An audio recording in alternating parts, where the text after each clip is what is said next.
First off, rest in peace, neighborhood nip. I ain't crip, but I'm on that neighborhood shoot. Building business, it's that black owned. If you hustle, better hustle till your pack gone. If you work, better work till your back hurt. And if you rap, make it better than your last verse. Yeah, more lyrics. Move Javante AJ, El Presidente, Eddie Kane University. Hill gon' heal, regardless. You, B. Cannon, Bethel High School, by way of 3-Man Weave, LLC. Michelle, producer, based over here. You can catch this wave from the Marlins to the Mariners. Doing things you can't believe. It's the 3-Man Weave. What up? You know what it is. It's your boy AJ, Mr. Red Cup, as always, here to bring you with another episode of the 3-Man Weave podcast. We got something really special for y'all because, as you know, NFL season is approaching. Training camps have started, so we got some fun that we about to have with y'all. It's episode 116, correct? Am I right, fellas? I think so, man. I think it's 116. Hey, it's one of them. So that's what we on episode 116. So as always, you know, I got my guys with me. Who in the building? Well, you know, you got your guy Cannon, your favorite guy, you know, representing Washington football team, fan extraordinaire, here to cut the cap, and that's a fact. So let's get to it. Cut the cap. Cut it, man. Cut it. Who else with me in the building? Shaky Wi-Fi ass Hill, but Hill go Hill regardless, baby. Let's get it. Hey, we got AOL version 6.0 Hill in the building. You know what I'm saying? We're gonna get Hill. We're gonna get him a hot spot for Christmas, man. Thank you. Thank you. Care about me. Also. Hey, look. Also, we got some. Hill, matter of fact, where can they find us, Hill? Can you hear me? Hopefully you can catch us on all major podcast platforms, 3-Man Weave, Instagram, Twitter, 3-Man Weave _. You can email us at podcast.3.man.weave@gmail.com. We on Twitch, we on TikTok, 3-Man Weave _. Let's get it. Absolutely. So for all our Facebook listeners, we just posted on some of our social media. It's coming in the group, but we just want to let you know today, this will be the last episode that we posted in the Facebook group.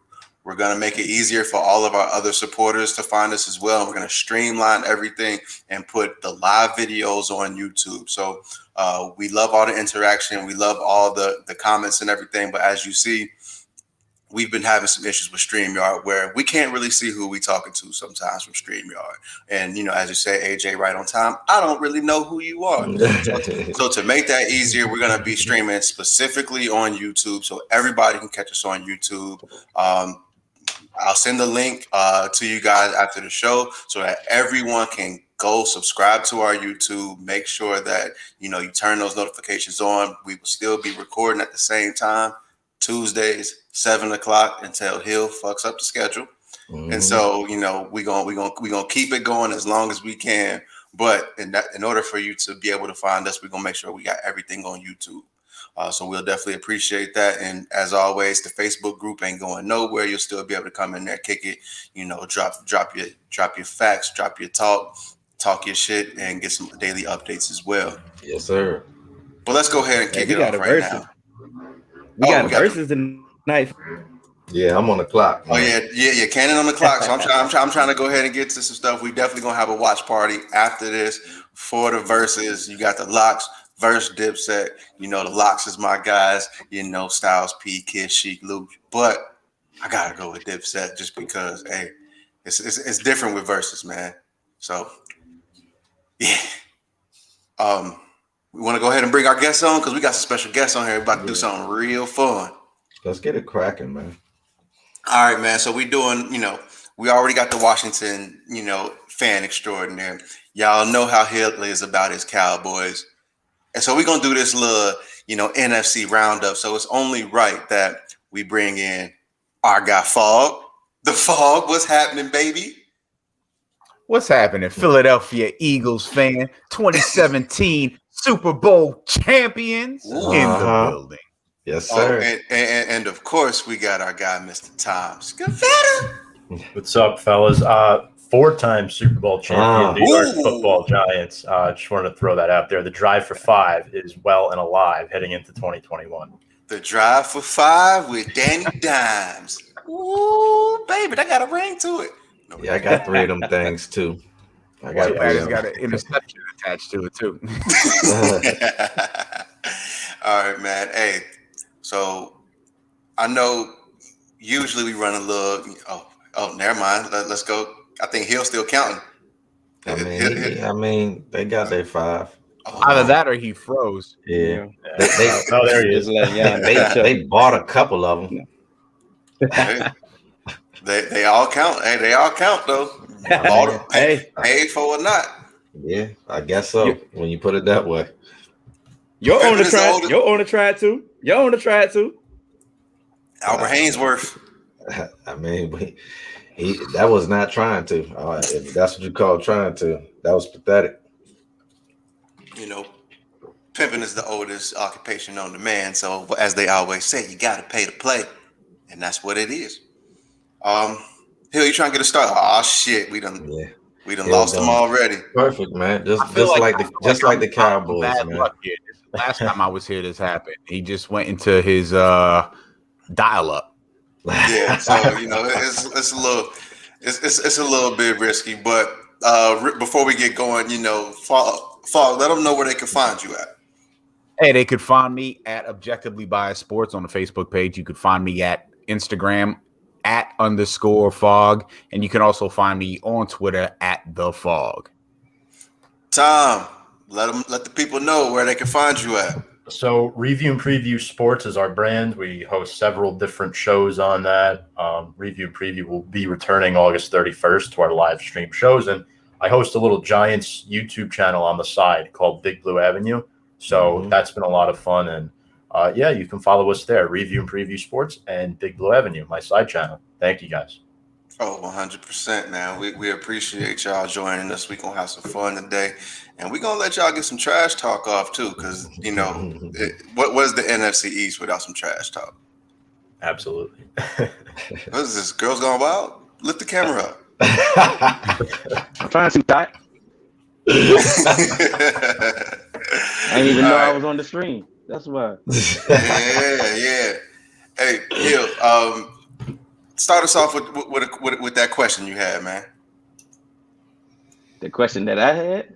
What the question that you had? Yeah. Break the ice, man. Let's go ahead and welcome everybody in here real quick. Yeah, I'm sorry. Hey, I'm sure that everybody has their significant other, you know, and you have to watch some TV shows. But when your show when your schedule don't align, like, and you can't watch the shows at the same time, how do y'all feel? Oh, listen. Y'all want me to go first? Yeah, you go first. Oh, okay. So listen, right? I watch my shows, and if I watch shows with my significant other, and it's the time that I'm supposed to watch it, and they're not available, I just tell them, I'll rewatch it with you when you're ready. But I'm gonna watch it when I'm ready. You feel me? But if I'm feeling nice, I might wait. But I ain't waiting for a long time. I just hope y'all not. I hope Tom and Fogg, y'all aren't as you know, heartless as Cannon, because you know. Well, and Andy says he just watches that shit too. So yeah. So is that what we really do? You know, Fogg, do you just go ahead and just watch it on your own? I'm divorced, so you could figure out the answer for that yourself. Well, so we know where the Fog is on that one. Listen, I think the only show that I watched with my ex-wife, where we had to watch it, was Game of Thrones, and we watched it together. That was it. Everything else. Yeah. Listen, if you there, you there. If you in the room and you're not paying attention, that's not my problem. If you're working and I'm off, that's not my problem. That's a you problem. Someone might kill you if you watch Game of Thrones without them. It's real. Yeah, it gets that real. Tom, what about you, man? I didn't need that black wedding or red wedding occurring in my house. And again, it wouldn't have mattered at this point. So that's interesting. My situation's a little different. We don't live together, but I just, that's a good thing. Like if she recommends that I watch something, then I'll watch it. Like I started watching Manifest, which is pretty cool. So like it's not like a situation where I'm just gonna watch something without her or this and that, But that's where I'm at with. I don't watch much TV besides football. I'm consuming whether it's film or whatnot, but I will watch certain TV shows like Big Brother, Manifest, and listen. Let me tell you about. So I've completed the Manifest journey. And I was on Manifest before it even got to Netflix. Like when it first premiered on regular TV, me and my homeboy. And listen, I'm just gonna say, well, I'm not gonna ruin it for you, but I will say this for you: it's all connected. I do have one thing to say about that. I am from New York City, by the way. I live in Queens, so like that, like the whole scenery is like not too far from my house, so it's kind of really, really interesting. That's what got me more like invested into the show. But yeah, well, we'll talk when you're done. Yeah, absolutely. Listen, we'll talk when you're done. So I'm just gonna go ahead and jump right in here. If your team finished last in the NFC East, please raise your hand. Hey, Mr. Fogg, we gonna start off with you, man.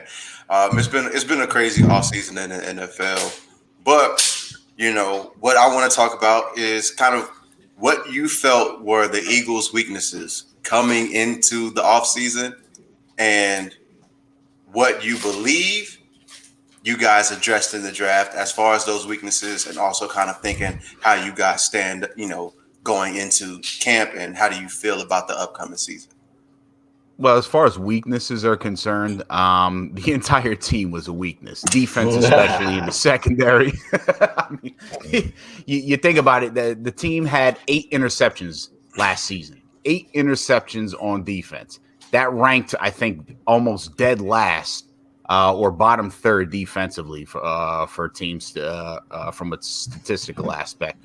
When you look at their inability to create turnovers, when you look at their inability to get to the quarterback and pressure the quarterback, I think the Eagles were one of the bottom third teams in sacks last season, if I'm not mistaken. I'll pull it up right now, but they couldn't get to the quarterback. Right. Actually, no, they couldn't pressure the quarterback is what they were in the bottom third. They actually got sacks, which was fantastic, but they didn't have depth. So you saw in the fourth quarter of a lot of Eagles games, they were gassed. Did they address it in the offseason? Free agency wise, yes, I like the depth that they got with Ryan Kerrigan. I like that D Hill put me on Milton Johnson. I had no idea who the hell that guy was. So I went back and I looked at videotape and I'm like, oh, okay, he's a real raw talent. He's like a diet version of Jason Pierre-Paul. So, but he's not going to have to start because he's got Hargrove and Fletcher Cox in front of him, which is a fantastic thing. So the Eagles got depth at their defensive line. The only thing that's concerning to me is that outside of Fletcher Cox, Josh Sweat, and Brandon Graham, you had nobody else really contribute. Those 3 guys, I should say, accounted for 40% of Philadelphia's sacks and tackles for losses.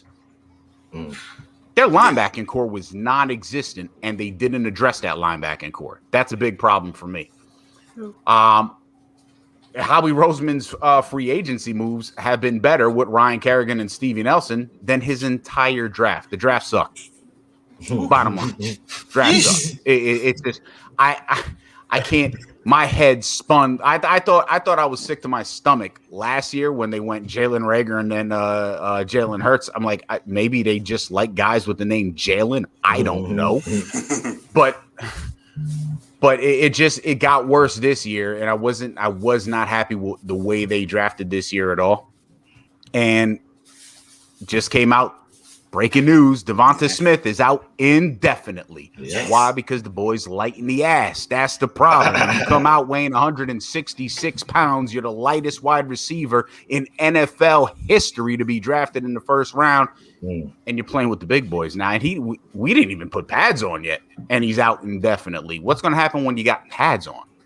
So my big concerns offensively is going to be how they work around Jalen Hurts, right? Offensively, you're going to have to tailor the offensive game plan towards him. And I was excited. I was ecstatic when I think his name is Steve Stricken, the offensive coordinator from the Chargers. When he came over there, he was the guy that designed the game plan for Tyrod Taylor for the Chargers. He was the guy that made the adjustments and designed the game plan for Justin Herbert last year. And they didn't look bad. So I'm like, okay, if he's going to be calling the plays, cool. But then here comes Nick Sirianni, who never called a play, comes out in a press conference and says, hey, yeah, I'm going to be a part of the play calling. Wait, what? Why? Who the fuck told you to pick up a playbook and call plays?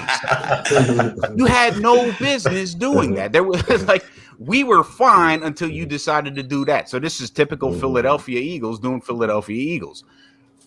How they work that playbook offensively, how they work Miles Sanders into it. If Devonta Smith comes back and he's okay, what you're going to do to get him off the line of scrimmage without being pressed, without having to having to deal with man coverage. Because remember, in the NFL, 49% of the time, defenses will play a man press. The other 51%, they're playing zone. So he's going to have to deal with man press. He'll be good in the zone as long as he's not getting pressed on the line of scrimmage. So what are you going to do to get him a quick and free release? Jalen Reagor is dealing with an issue right now. Unfortunately, he had a childhood friend pass away, and they're saying he's not looking good. So forget that I said I don't like the dude. I don't think he's a number one wide receiver. In my opinion, he's a tool guy that you could utilize in the special teams game and coming out of the slot on offense. But now he's dealing with something else that is creating a mental health issue for him. What other wide receiver we got? Travis Fulgham. Okay, he was an accidental success last year. Do we think he's going to be able to step in and be a solid number two on an offense that we have absolutely no idea what they're going to look like because we don't know what this coaching staff is going to put together? The only positive is the defense with Stevie Nelson because now we don't have to have Avonte Maddox playing the outside where he absolutely didn't belong, and you can put his ass back in the slot where he belongs, and we actually have two outside defenders at the corner and at the cornerback. We're also getting Anthony Harris back. He was on COVID protocol last year, if you remember. So he's coming back as a safety from Minnesota.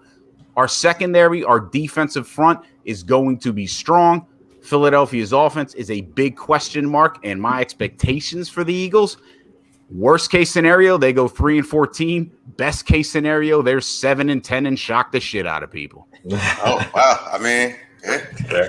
And I don't feel like that's a far off assessment because, you know, at the end of the day, it's up and down up there in Philly. So, you know,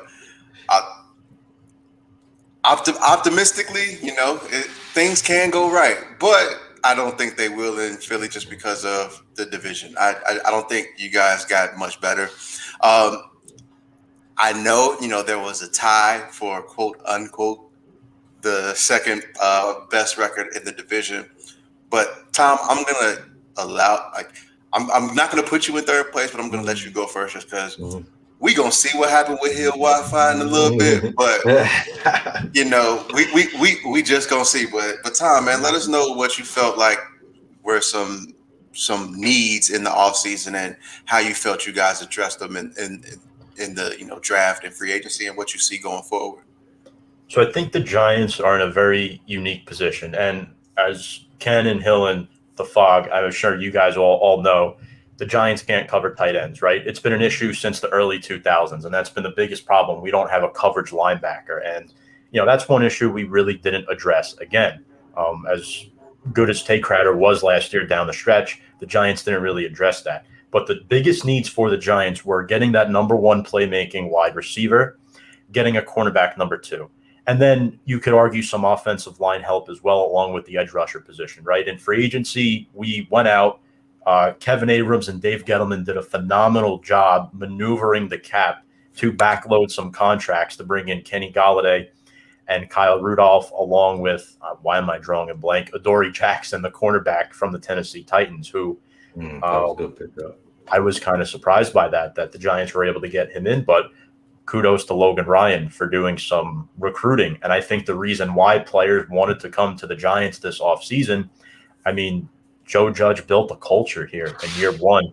This 6-10 team started 1-7. We were the bottom of the NFC East. And there was a time where we were in first place for about 2 weeks until the Washington football team scathed by us a little bit, who we happened to beat twice. But yeah, I was very pleased with what the Giants did in free agency. We did lose Dalvin Tomlinson, who you're not going to re-sign a defensive tackle if he costs you $11 to $12 million. That's the most replaceable position in football, in my opinion, at least on the defensive side of the ball, where they got Danny Shelton, who cost them $2 million, who, you know, is an average nose tackle. Giants this, Giants that, still the weakest position. You know, that's true. The biggest concern of mine was we didn't replace Kevin Zeitler, right? We didn't replace him in the draft. You look at what the Giants did in the draft. They went Kadarius Toney round 1 after trading back, which they did gain some capital from, which I liked. They traded back to draft Azeez Ojulari in the 2nd round, which filled the edge rusher need. So now you bolstered your receiving corps with Galladay, Kadarius Toney, John Ross, and then tight end Kyle Rudolph. You got an edge rusher in Azeez Ojulari. Then you tabbed another one in the 4th round with Ellerson Smith. In addition, you have Lorenzo Carter coming back from an injury, so you hope that works out. And then you signed Afadio Denibo from the Vikings, who was probably the most underrated signing on this team because he could play the 3 tech and the 4-3 or the 4-eye. Then he could play the 5 tech as well, which is where offensive tackles are going to be scrambling to try to identify him on the defensive side of the ball. And then in the 3rd round, I'm trying to remember who we got. Oh, it was Aaron Robinson, who was more of a press man corner who's going to compete with Darnay Holmes for the nickel corner, where the Giants are transitioning under Patrick Graham to more of a press man defense. Last year, it was a lot of zone, and the Giants defense was top 10 in the league with edge rushers like Carter Coughlin and Jabal Sheard. That's because the coverage was so darn good, right? You guys saw Darnay Holmes, James Bradbury, who, in my opinion, should be a top 5 to 7 corner in this league. And then the biggest problem was the O-line. But I think the Giants did a phenomenal job in the offseason. And for the first time in 5 years, I feel that there's hope that the Giants could potentially come out of this thing in 2021. Okay. I like that. I like that. And there were some things that you all did that was, you know, pretty surprising. But I do want to ask you this. Mm-hmm. What are they saying about Kenny Galladay's hip? Because, you know, just kind of seeing some stuff from him early on in this offseason, he looked extremely slow. And I think that might be an issue with that hip. So how has he been looking in training camp? So he actually left practice today with the left leg injury. I think it was a hamstring injury. Now, that was the biggest concern with signing this guy. He only played 5 games last year for the Lions, but the year before, he went off. I'm pretty sure he had the most touchdown receptions in the league, so the potential is there.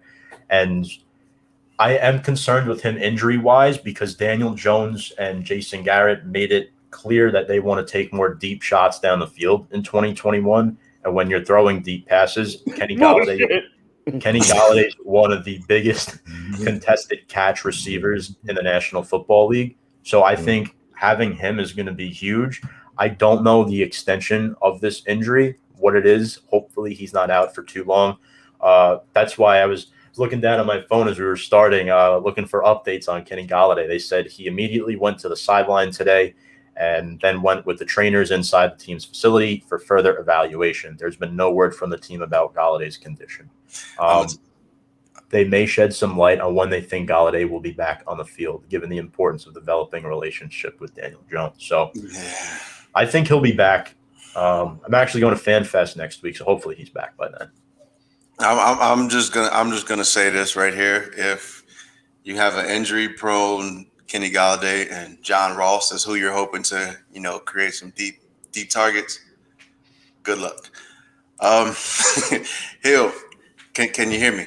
We're reporting live, Channel 5 News. We're gonna toss this one to Donald Hill. Can you hear me? Yeah, I'm here right now, bro. All right. So Donald, I am going to speak very quickly. Give me a breakdown of what your weaknesses were going into the offseason. How do you feel about the Dallas Cowboys 2021 draft? And what do you see happening in the season? Y'all know the weaknesses. I've been saying it every week. 21 off the plane, bro. 21 off the plane. That defense, one of the worst defense we've seen in our whole life. So, in our whole life, everybody was a weakness. The whole damn defense. In the draft, you spend 9 out of your 11 picks on defense. So you spend the emphasis on getting this defense together. Your free agency acquisitions was to get the defense together. You knew this with defense was a problem. Big dog Dak is back. We ain't got to worry about no issue. The ankle is fine. He's good. The big dog is back. The one that dominates this division is back.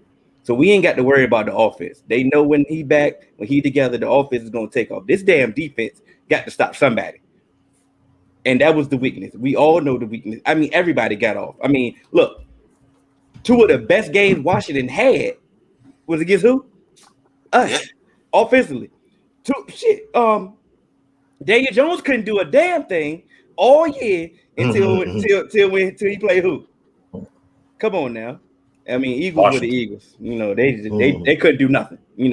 Wentz or Hurts couldn't do anything. But that's a testament to how trash their ass was. But I'm just saying. They tied the Bengals. Just to let you know.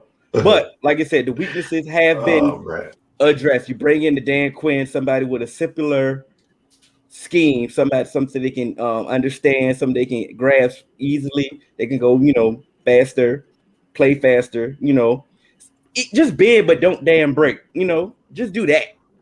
All I'm asking for is just to be average at defense because my offense is going to hold it down.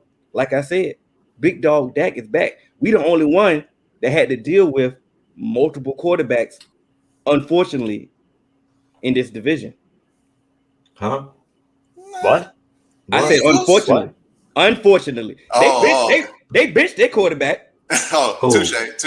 I'm trying to understand what you're saying. He's saying that they lost their quarterback. Got hurt. Everybody else was just trash. Colt McCoy beat the Seattle Seahawks on the road. Kyle Allen got hurt. And Alex Smith. Your starter was Dwayne Haskins. You got rid of him. He would have never been a starter if Kyle hadn't got hurt. But Kyle didn't get hurt. Go ahead, finish. He got hurt. Yeah, Kyle got hurt after him. So you went off. You started off with Dwayne Haskins. My big dog got hurt. Got hurt significantly. Andy Dalton got hurt and had COVID. Hey, y'all see Andy Dalton got a beard now? Who is this man? But he thought he was. Andy Dalton got hurt and caught COVID. And then we had to go and start with a 7th-round rookie. Like, come on now. We had 4 or 5 quarterbacks play. Unfortunately, like I said, the Eagles purposely benched their quarterback. Daniel Jones had a little hamstring. Won't really that razzle dazzle. Let me ask you this, Hill. What's the outlook you think you see for the Cowboys this season? The outlook, I mean, we should win the division. Like I said, big dog is back. When you had the best quarterback in the division, you should win the division. And like my counterpart Candy says, get me in the dance and cut the music on. That's all I'm looking for. All right, I respect it. Cannon, so you the division champs? Yes, sir. Ask him if he's gonna cut the cap first, though. Oh, I don't cap. Oh, okay. I'm on facts. All right, we gonna see. Cap, and that's a fact. Cannon, you follow suit. Let us know what the weaknesses are, what y'all did, and how you see this season playing out for y'all. All right, so I would say we had talent at quarterback last year, but we had bad quarterback health. We had Alex Smith on a gimpy leg. We had just a whole bad situation. We had a regime who didn't want Haskins, so just a bad situation at quarterback. So we had talent at quarterback, but I personally wanted a healthy person at quarterback. So that was my number one thing that I wanted to address. Number two that I wanted to address, that I've wanted to address for the last 4 or 5 years, but everybody just kept telling me edge rusher, like edge rushers. And it's like, how many edge rushers can one team draft without hitting on them and continue to draft knowing that you have holes other places? So middle linebacker or outside linebacker has been my number one ask from the Washington football team for the last 5 years. Finally, we draft a linebacker high. We draft Jamin Davis round 1. Win the 4-3 now as our base defense. Of course, a lot of NFL teams don't stay in their base defense, but for years we're in the 3-4. I never felt like we had the personnel for the 3-4. We played it anyway. We had linebackers who could not be in space, who couldn't rush the edge. So it was just like no man's land if you can't do either or. But now I think we got a good general in the middle. We got Bostic in the middle. We got Hill's guy coming in on the strong side.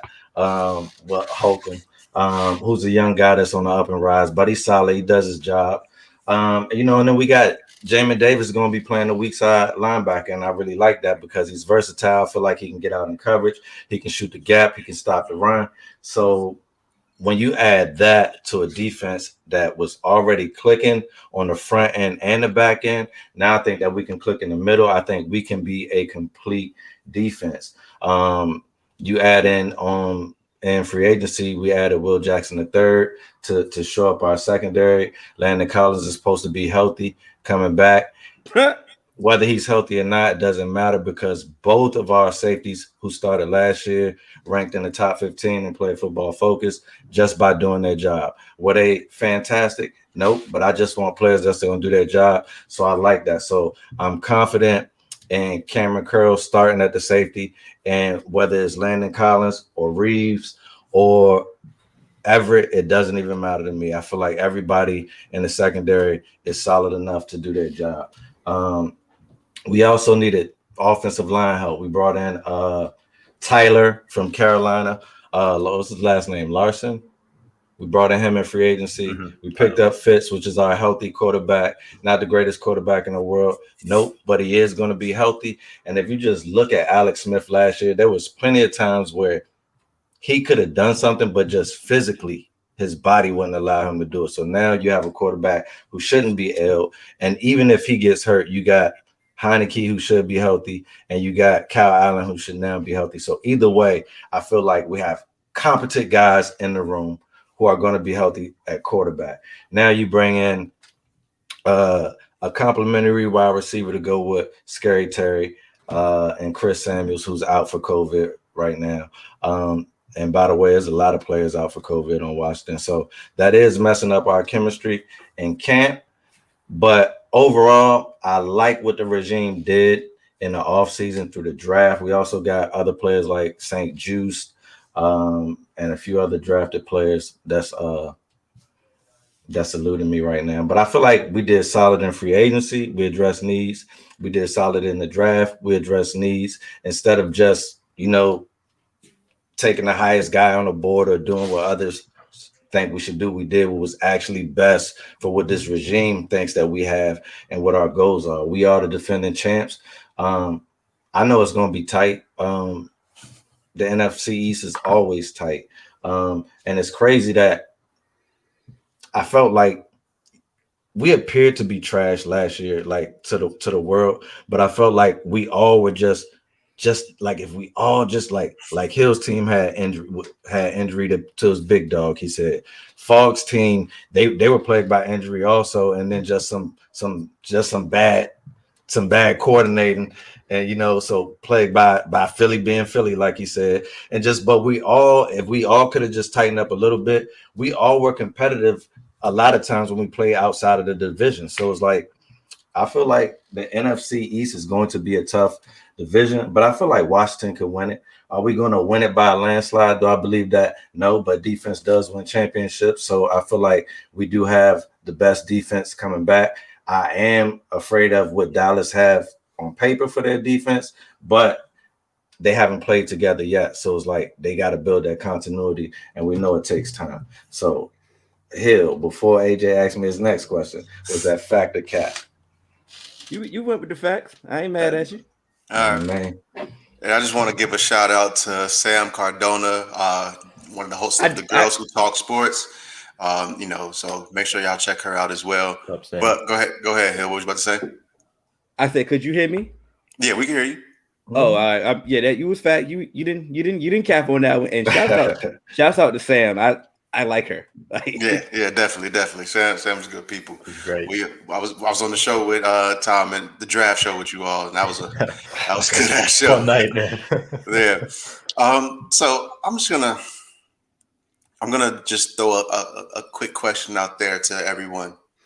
So out of all 4 teams, who had the best draft pick? One player. Who out of all your teams do you think had the best draft pick out of the entire division? I think the Cowboys. That's to me. Who? Parsons.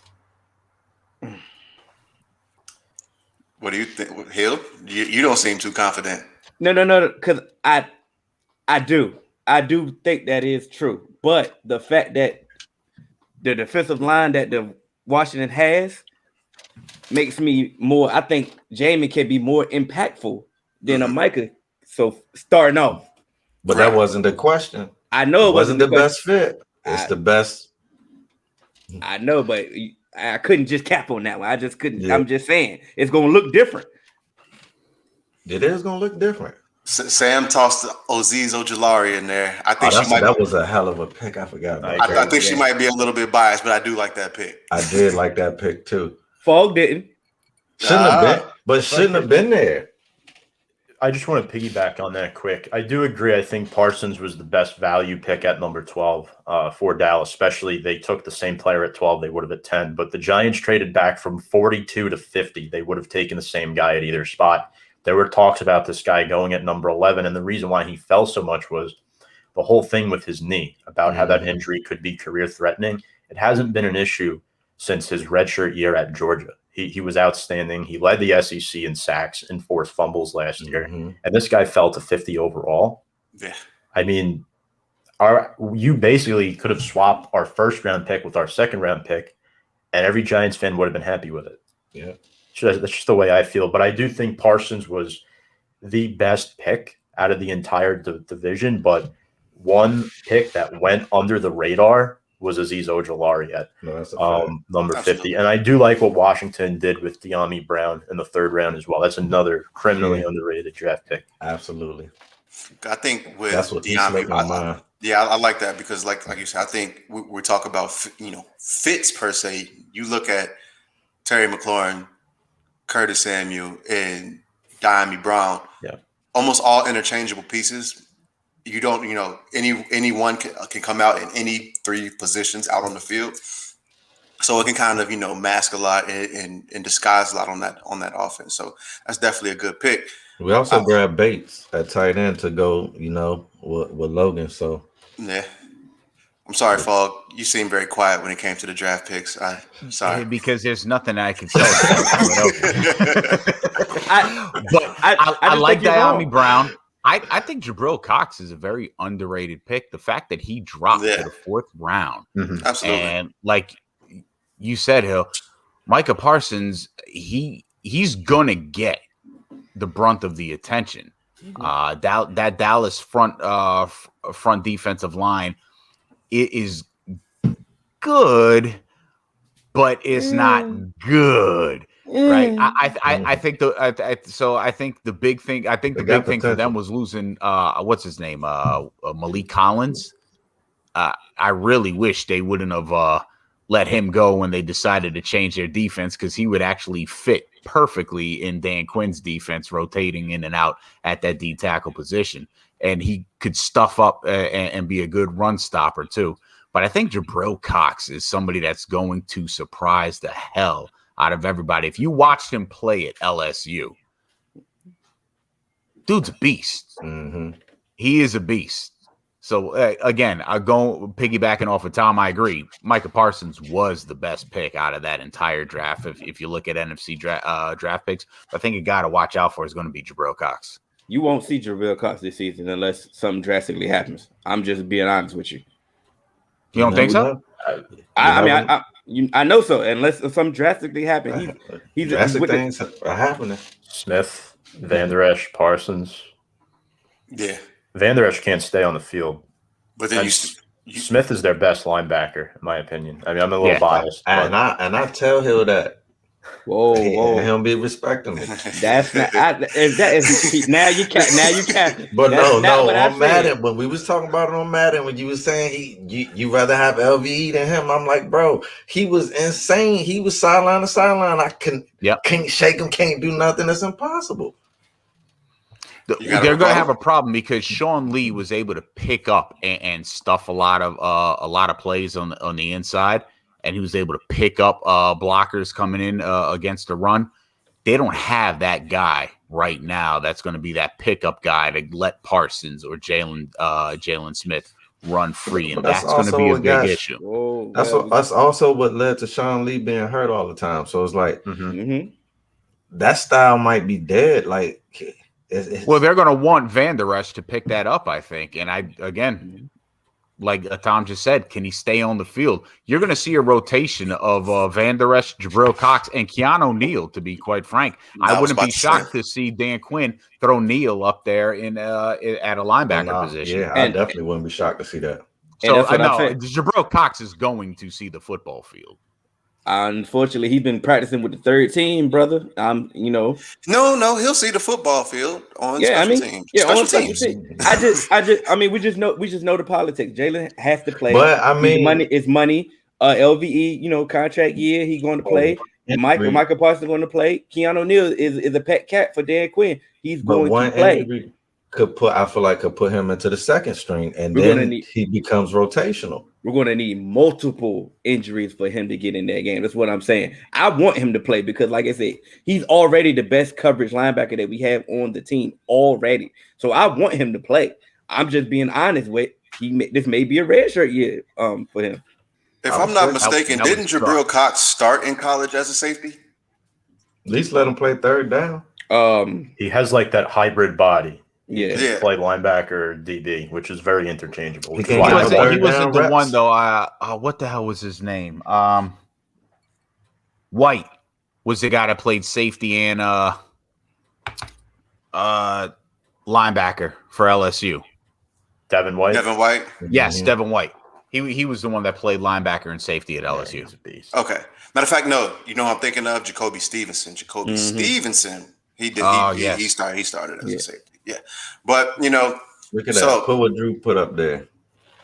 See, but y'all making sense. Y'all making sense. A lot of the things that the Cowboys do is a lot of politics is involved. Like I said, the money game is involved with Jalen Smith, LVE. But when you say the best coverage guy, to me, I feel I gotta get him on the field some type of way. See, even if it's not a lot, just a few plays, just to see if he can have an impact, and if he does. Maybe a few more plays next week is all I'm asking. What do I tell you all the time about making sense? Too much sense. You're making sense. Like I said, we have like I say, it's a politic thing. You know what I'm saying? And it's not necessarily a bad thing. It's just they're just open with it. It's politics. Follow the money. Follow the. I say it all the time. If in the NFL, follow the money, and you'll see why people are playing. In life, follow the money. But we have the luxury of having 5 preseason games. If he shines in preseason, you can't deny. You can't deny, but so much. But I'm just stating right now in training camp, he's practicing with the third team. He's not making any noise. It's early. Micah making noise though. I won't cap about that. About that. I think he's going to be dangerous because not only can he play off ball, but I think they're going to utilize him as a rusher as well. So they got him everywhere. Absolutely. So he's an X factor. I told you that.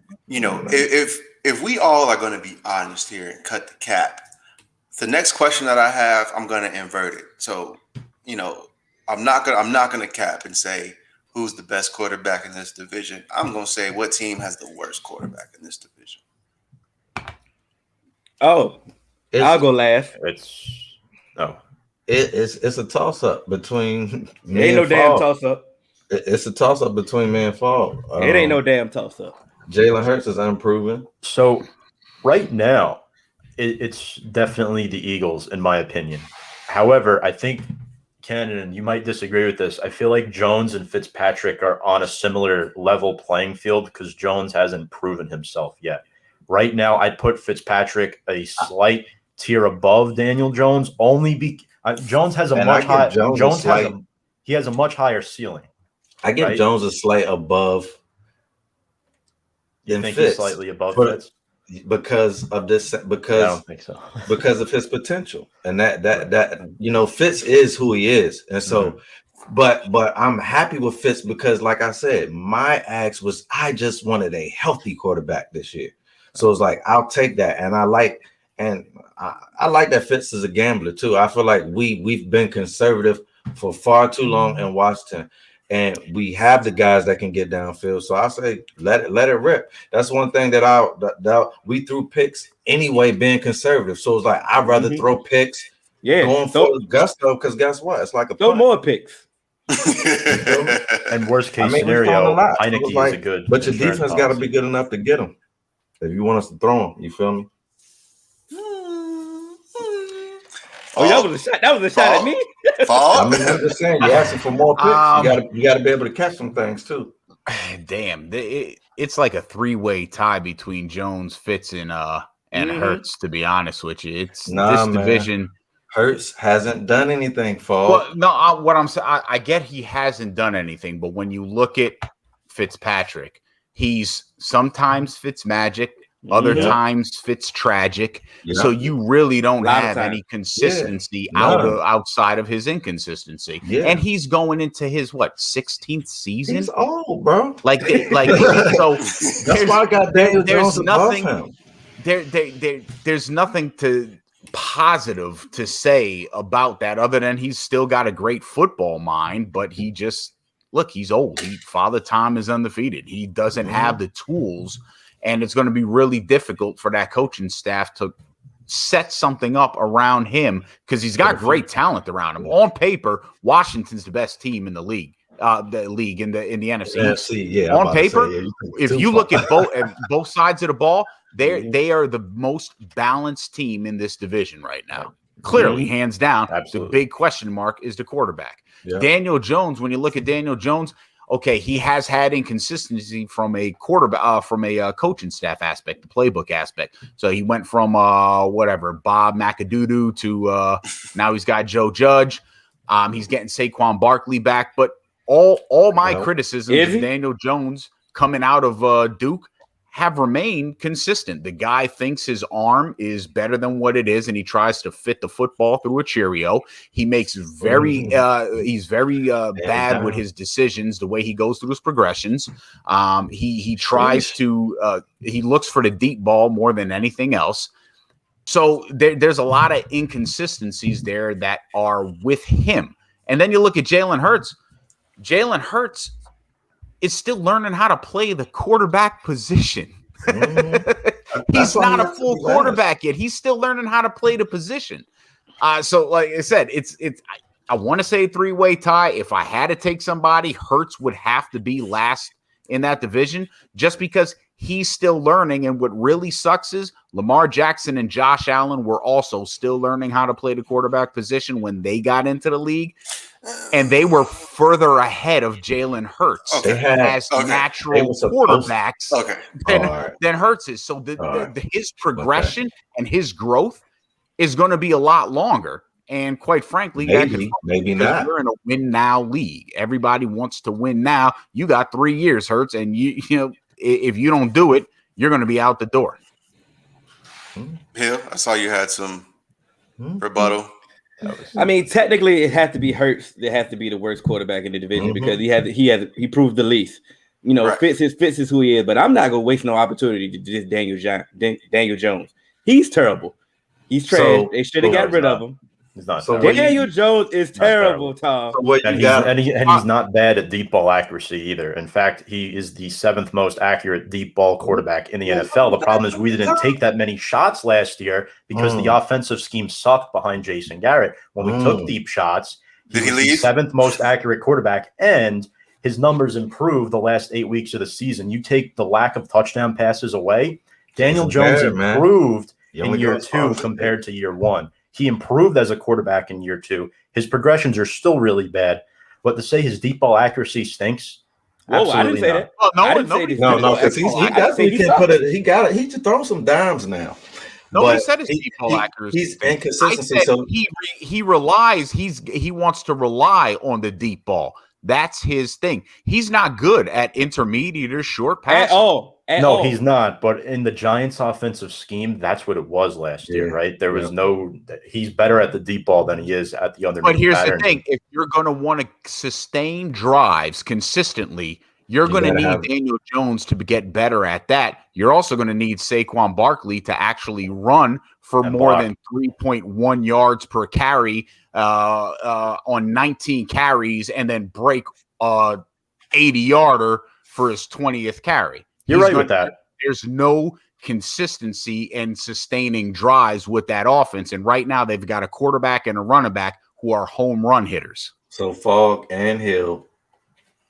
All right. If Hurts is going to be last, y'all are going Danny, Fitz, Dak. Yeah, that'll be my order. Yeah. But it's Dak, and then it's like, then it's the rest of y'all ass. Yeah. I mean, we know that, bro. I'm putting Fitz above Jones right now. Next year, that could change. I may put Jones above Fitz. I mean, next year, Fitz be 40 next year. Time out. So listen, wait. Let me just say this. Before my Wi-Fi go out. Retire. Before my Wi-Fi go out, bro. Before my Wi-Fi go out. You just did all that caping for Daniel Jones, and then you're gonna rank Fitzpatrick over him? I said that before. Ask Cannon. I said that before. He said it before. But don't give me all this deep ball accuracy numbers that he got better at the second year and all that. I mean, and then you said it was terrible. No, because you said it was terrible. So it's like I wasn't saying it was excellent. Look, in Tom's defense, Josh Allen got better from year 1 to year 2. He was still a young quarterback in the league. He still sucked. Right, he's still a young quarterback. It can happen. But back to my point about Washington football team. Like, one, I'm sorry, Ken. You can't do a lot of things in a fell swoop. So, like I've said multiple times on here, I just wanted a healthy quarterback this year. Plus, I didn't like the free agency quarterbacks anyway. So it's like, all right, let's play another year. We don't even know if Fitz is going to play football next year. This is really going to be our year to play free agency or draft a quarterback. So I feel like, Fitz is our bridge guy, which I've always talked to Hill and AJ about my bridge quarterback philosophy. You know what I hate? Be available next season. They never should have got rid of him, like I told Cannon. Who? Kirk Cousins. He'll be available next season, and he can stay available next season. But Cannon, before my Wi-Fi goes out, I want to test that logic because I hate it. The reason why I hate it because the same reason why I hate it. I'm relying too much on my offense. I'm relying for my offense to be great. So my offense has to be great, right? So you're just hoping for a competent quarterback, right? Mm-hmm. But let's just say your defense don't show up. Then what? Y'all defense still gave up a lot of points last year.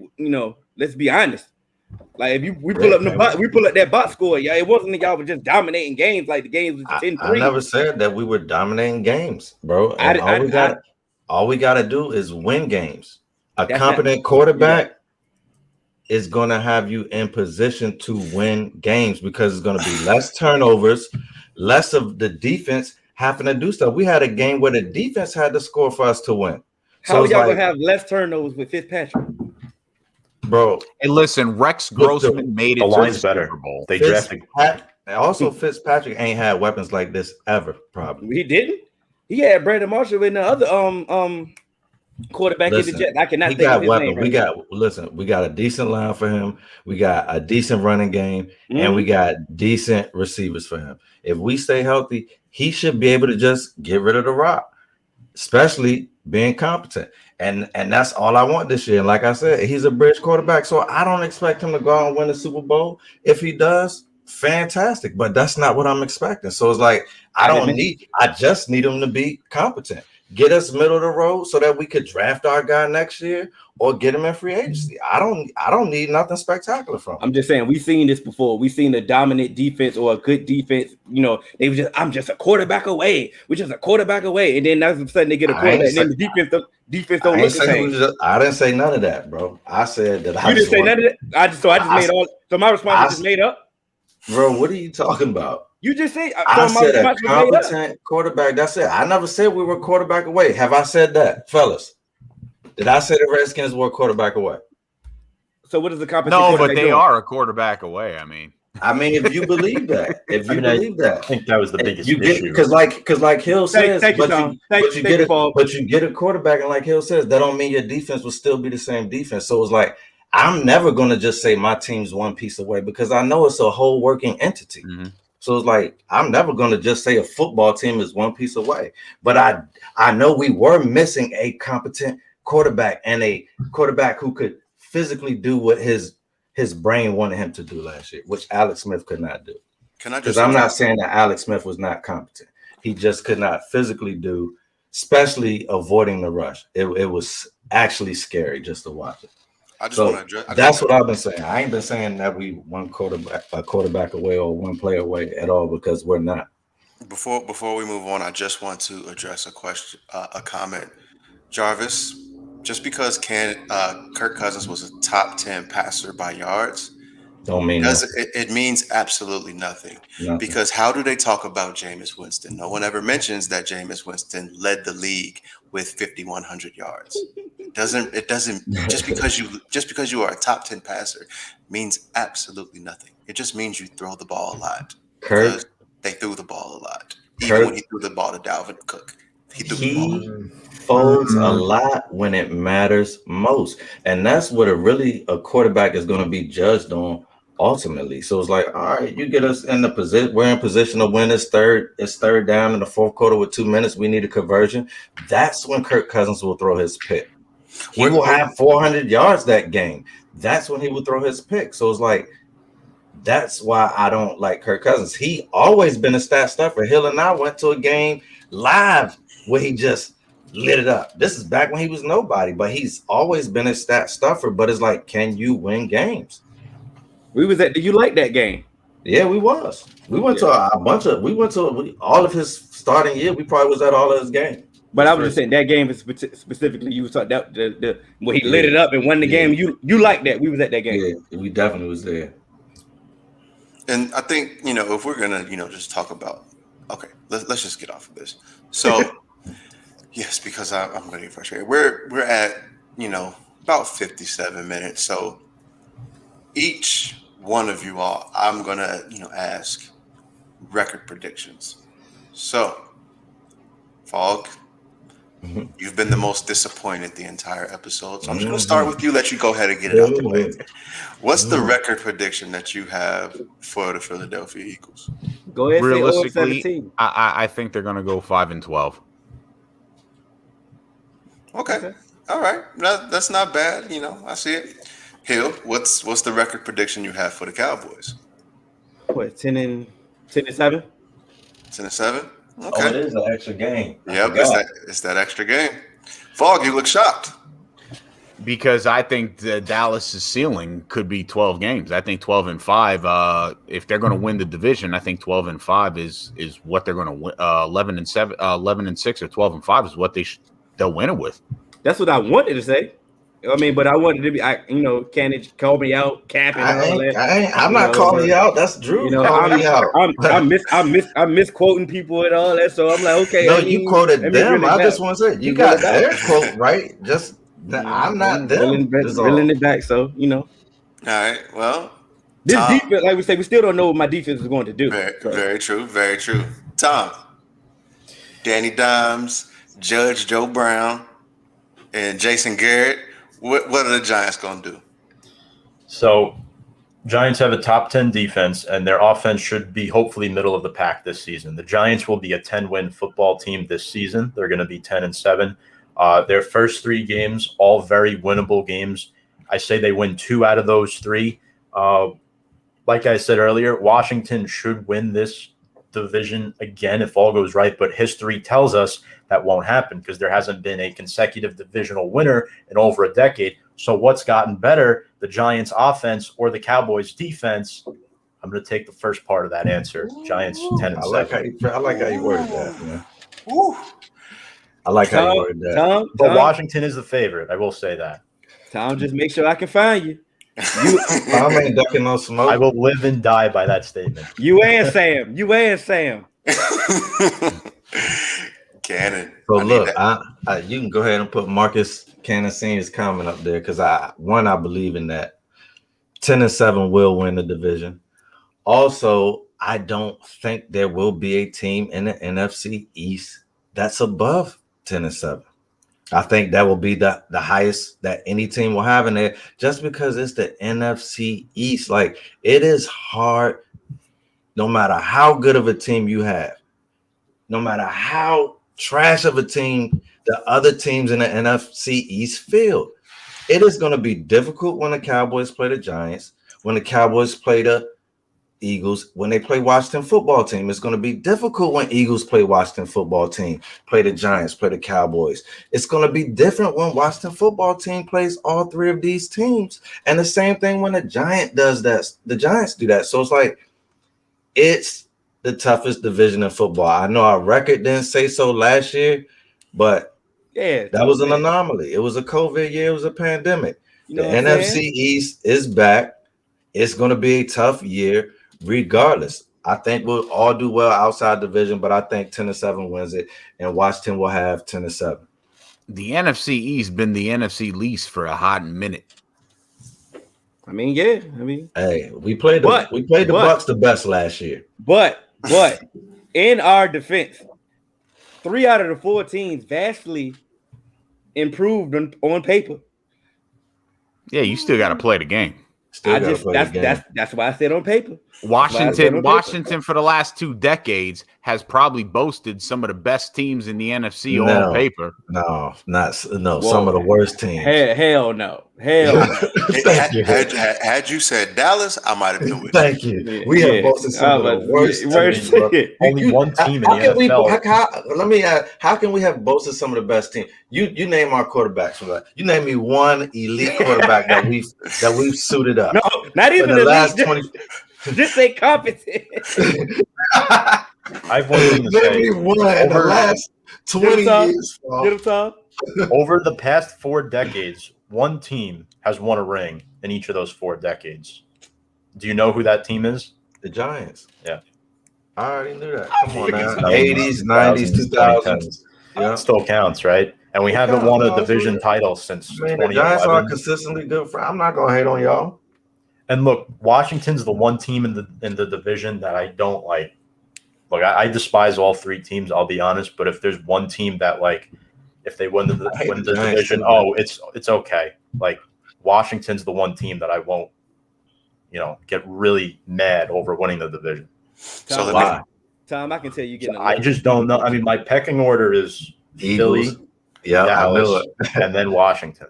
So that was about to lead me into my next question. What's the bigger rivalry, Philly in New York or Dallas, Washington? Come on now. Yeah, come on. Dallas, Washington is one of the greatest rivalries in sports. But hey, I'm asking. That's why we have 2 other people here. That's what I'm saying. Their rivalry is kind of. Their rivalry is great. I'm not taking nothing. Their rivalry is great. I watched theirs too. The rivalry thing it's changed over the years. At one point, it was Philly and Dallas. That was the biggest rivalry, especially in the 90s. It's always Dallas has always had a rivalry with Washington coming out of the 80s into the 90s. And we've all had a rivalry we've all had a rivalry with the Giants at some point because the Giants have just accidentally popped up and been good every couple of years. They show up and they want to play football, and they're annoying. Golly. I think I think for a fact that if you ask each individual, they're gonna pick who they hate the most is going to be the Cowboys. No, because Tom just said he hates Philly the most, and most you have to Wi-Fi. remember something. Philly, my Wi-Fi was terrible, and most Giants fans really hate Philly. I noticed that because Philly is mean, and that's another thing. So like, a lot of people hate Cowboys because y'all are America's team, but people do hate Philly too because they're mean, bro. I'm never going back to a Philly game in Philly. I'm never going back. And their fans are just bad. Like Fogg is one of the good ones. This has nothing to do. I won't go to a Philly game in Philly. I don't like them. I'm never going back. Like for me, like I'm, and not to digress, but all of the teams that I like are in the same division as Philly. Like Dallas doesn't have a baseball team that's in the same division as my team, right? And the same thing with basketball, the same thing with hockey, but Philly does. So that's what, well, except for basketball, but that's why Philly is, because I'm a big Mets fan too. So, Philadelphia, it's a 90-mile ride down the turnpike. When I was like 13 years old, there were these Eagles fans driving down with their parents, saw I had a Giants jersey on, and we were just like showing off each other like 20 miles down the turnpike. It was brutal. It was brutal. Like we kept my grandparents were driving me too. It was really bad. Really bad. Oh wow, nice. So why didn't anybody pick up Daniel Jones out of the fight today, Tom? Yeah, I didn't hear what happened about that. I think Logan Ryan leveled Evan Ingram, called him Butterfingers or something, and rightfully so. I'm sure that's his favorite candy. Sure that's his favorite candy to eat. But look, I'll be honest with you, I didn't get to look much into it, but the offensive line came to his aid after. Apparently Nick Gates, Nasty Nick, they like to call him. He's always backing up Jones and everything. Every time Jones goes down, he's the first one there to pick him up. And it should be. Yeah, I mean, they showed us Jones at the bottom of the pile, but what they didn't show was after when Joe Judge made everyone run laps. And how old are we? After, so, but yeah, these are professionals, like running laps. That's a part of the game. Joe Looney just got signed. Yeah, Saturday, and he's like, I'm running laps for the first time since Little League. Hey, yeah, pretty much. Don't tackle quarterback in NFL practice. You won't be running laps. No, Daniel Jones, move your ass out the way. Why are you that close anyway, bro? Don't tackle the quarterback. I did not see millions of dollars, bro. It was reported he was on the bottom of the raw, the bottom. Like, how the hell y'all fighting that hard that the damn quarterback is on the bottom? Like, bro, because he probably tried to stop it. Because he still come on, guys. He doesn't seem like the type that would, go haywire into that. No, he wasn't involved at all. No, he just ended up at the bottom. It's like, how the hell did he end up at the bottom? Oh man! Can y'all tell my Wi-Fi got better when it's towards the end? Oh, 100%. I mean, it's been decent ever since you did your Cowboys spiel. Yeah, pretty much. I guess. As long as ever since AJ did the correspondent, it's been working. Hey, Tom, Channel 5 got in there. Absolutely. Channel 5, help a brother out. Hey, once again, Tom, can you tell the people where they can find you? Yeah, Review and Preview Sports on Facebook, Instagram, Twitter. We have a YouTube channel as well. Go check us out there, Review and Preview Sports. We had an episode with you guys a few months back. We'd love to have you, Fog, on sometime soon as well. And my Giants exclusive channel, Big Blue Avenue, just YouTube right now. But if you want to go check that out, I try to put up videos a couple times a week, just my general thoughts on the team, where we stand, kind of just putting out content there. And yeah, that's it. Thank you guys so much for having me. It's been a lot of fun. Shame, I be watching that like I scout for the team too. That's crazy. People don't understand. Like, I follow the NFC East like heavy. Like, how can I talk with y'all if I don't understand y'all? Absolutely. And the Fog, my man, the man with the voice. Let us know where they can find you. You can find me at Objectively Biased Sports on Facebook. You can find me on Instagram _the Fog, and on Twitter at the Fog. I also do blogs at chopsportsmedia.com as well. Let's go. We appreciate you fellas for joining us. once again, you guys know you always welcome here at the 3-Man Weave podcast. We enjoyed you.